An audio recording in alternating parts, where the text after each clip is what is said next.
ಬಾಗಲಕೋಟೆಯ ನವನಗರದಲ್ಲಿನ ಕಲಾಭವನದಲ್ಲಿ ದಿವ್ಯಾಂಗರು ಮತ್ತು ಹಿರಿಯ ನಾಗರಿಕರಿಗಾಗಿ ಆಯೋಜಿಸಲಾಗಿದ್ದ ಸಾಧನ ಸಲಕರಣೆಗಳ ವಿತರಣೆ ಕಾರ್ಯಕ್ರಮಕ್ಕೆ ಭಾವಪೂರ್ಣ ಪ್ರಾರಂಭವಾಯಿತು.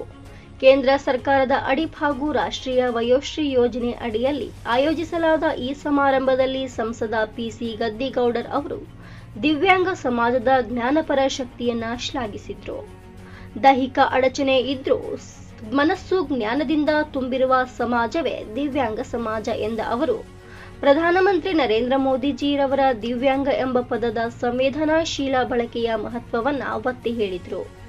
ಇದೇ ವೇದಿಕೆಯಲ್ಲಿ ಶಾಸಕ ಎಚ್.ವೈ. ಮೇಟಿರವರು ದಿವ್ಯಾಂಗರಿಗೆ ದೇವರು ನೀಡಿರುವ ವಿಶಿಷ್ಟ ಶಕ್ತಿಯ ಕುರಿತು ಮಾತನಾಡಿ, ಸಮಾಜದಲ್ಲಿ ಅವರ ಹೆಜ್ಜೆಗಾಗಿ ಅಧಿಕಾರಿಗಳು ಹಾಗೂ ಜನಪ್ರತಿನಿಧಿಗಳು ಸದಾ ಸಿದ್ಧರಾಗಿದ್ದಾರೆ ಎಂದು ತಿಳಿಸಿದರು.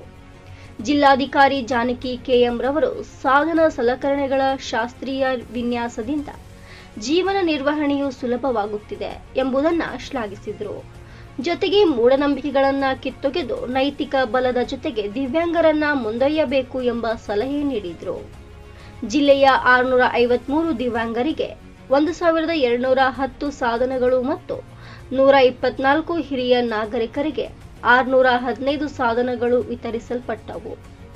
ಈ ಕಾರ್ಯಕ್ರಮ ಸಾಮಾಜಿಕ ನ್ಯಾಯದ ನಿಜವಾದ ಸಂಕೇತವಾಗಿದೆ.